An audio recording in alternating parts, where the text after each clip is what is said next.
বিন ভর্তা। হ্যাঁ বন্ধুরা, বিন বা যাকে আমরা ফ্রেঞ্চ বিন বলে থাকি সেটার ভর্তা। এটা খেতে কিন্তু খুবই সুস্বাদু হয় এবং গরম ভাতে খেতে এটা আরও দারুণ লাগে। আপনারা রুটি দিয়েও খেতে পারেন। এবার দেখে নিন আমি এই ভর্তাটা কিভাবে বানাই। নমস্কার বন্ধুরা, বিন ভর্তা বানানোর জন্য এখানে আমি নিয়ে নিয়েছি 2 মুঠো বিন। আর বিনগুলোকে আমি ভালোভাবে ধুয়ে নিয়েছি। বিনগুলো যখন নেবেন তখন এটা দেখে নেবেন যেন এর মধ্যে দানা হয়ে যায় না, মানে বিনগুলো যেন পাকা না হয়। পাকা হয়ে গেলে এই বিনের ছিবড়ে ছিবড়ে ভাব থাকে, তখন এটা খেতে ভালো লাগে না। একটু কচি দেখে নেবেন, একেবারে ফুলো বিন হলেও কোনো অসুবিধা নেই। দেখুন এখানে আমি বিনগুলো ভালোভাবে বেছে নিয়েছি। এবার একটা চাকু দিয়ে আমি বিনের এই মুখের দিকটা আর পেছন দিকটা এইভাবে কেটে নেব। বিনগুলো আমি সব কেটে নিয়েছি। দেখুন ছোটও আছে, একেবারে ছোটও আছে, আবার একটু বড় সাইজের বিনও আছে। এবার এগুলো আমি গরম জলে একটু সিদ্ধ করে নেব। গ্যাস অন করে বসিয়ে দিয়েছি কড়া, আর দিয়ে দিয়েছি 1 গ্লাস জল। এবার আমি কেটে রাখা বিনগুলো এর মধ্যে দিয়ে 5 মিনিট মতন না ঢেকে সিদ্ধ করে নেব। এর মধ্যে দিয়ে দেব 1 চামচ মতন লবণ। এর ফলে বিনটা আমার তাড়াতাড়ি সিদ্ধ হয়ে যাবে। বিনটার ঢাকা দিলে এর রঙটা পরিবর্তন হয়ে যাবে, সেই জন্য এটাকে না ঢেকেই সিদ্ধ করে নিতে হবে। ফিরে এলাম 5 মিনিট পর। দেখুন বিনগুলো আমার সিদ্ধ হয়ে গেছে, বেশ নরম হয়ে গেছে। এবার আমি গ্যাসটা বন্ধ করে বিনগুলো অন্য একটা পাত্রে উঠিয়ে নেব। একটা পাত্রে উঠিয়ে নিয়েছি বিনগুলো।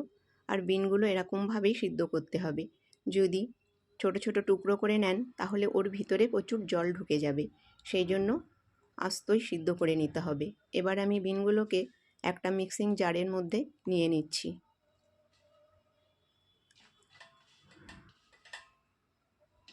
নিয়ে নিলাম সব বিনগুলো। এবার আমি এর মধ্যে দিয়ে দিচ্ছি অল্প একটু আদা, আর দিয়ে দেব একটা কাঁচা লঙ্কা। আপনারা চাইলে নিজেদের পছন্দ মতো 2-3টে দিয়ে নিতে পারেন। এবার এটাকে আমি পেস্ট করে নেব। ঢাকনাটা বন্ধ করে আমি এটাকে পেস্ট করে নিয়েছি। এবার দেখিয়ে দিচ্ছি এটা কীরকম হয়েছে। এটাকে ঠিক এরকম করে পেস্ট করে নিতে হবে, একেবারেই যেন জল মতো না হয়ে যায়, হালকা একটু দানা দানা ভাব থাকবে। এবার আমি এখানে নিয়ে নিয়েছি কুচানো ধনেপাতা, কুচানো টমেটো আর কুচানো পেঁয়াজ। আর এখানে নিয়ে নিয়েছি 1 চামচ পোস্ত আর 1 চামচ হলুদ সর্ষে। এবার এই দুটোকে আমি বেটে নেব। গ্যাস অন করে বসিয়ে দিয়েছি একটা কড়া, আর এখানে দিয়ে দিয়েছি 3 থেকে 4 টেবিল চামচ সর্ষের তেল। তেল গরম হয়ে গেলে এর মধ্যে দিয়ে দিলাম একটু মৌরি ফোড়ন। এবার আমি এর মধ্যে দিয়ে দিচ্ছি কুচিয়ে রাখা পেঁয়াজ। পেঁয়াজটাকে এইভাবে হালকা ভেজে নেব। কিছু সময় এইভাবে আমি পেঁয়াজটাকে ভেজে নিয়ে এর মধ্যে দিয়ে দেব কুচানো টমেটো। টমেটোটা দিয়ে একটু নাড়াচাড়া করে এর মধ্যে আমি দিয়ে দেব একটু লবণ। আর এই সময় গ্যাসের ফ্লেমটা একটু কমিয়ে রাখতে হবে।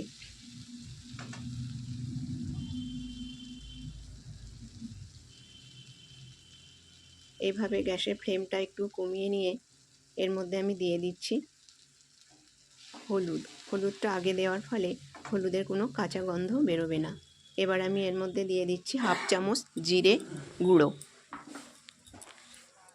এবার এর মধ্যে দিয়ে দিচ্ছি বেটে রাখা পোস্ত আর হলুদ সর্ষে। আমি লবণটা দিইনি, লবণটা দিলে এর মধ্যে তেলটা বেশি ছিটকাবে বলে আমি লবণটা পরে দিচ্ছি। এবার এটাকে বেশ কিছু সময় ধরে আমি নাড়িয়ে নেব। নিয়ে এর মধ্যে দিয়ে দেব পিষে রাখা বিন। এটা খেতে কিন্তু খুব সুন্দর লাগে। বাজার থেকে যেরকম বিনই আসুক না কেন, শুধু দেখবেন যেন পাকা না হয়। পাকা হলে ছিবড়ে ছিবড়ে ভাব থাকে। এইভাবে বিনটা দিয়ে আমি ভালোভাবে মিশিয়ে নেব।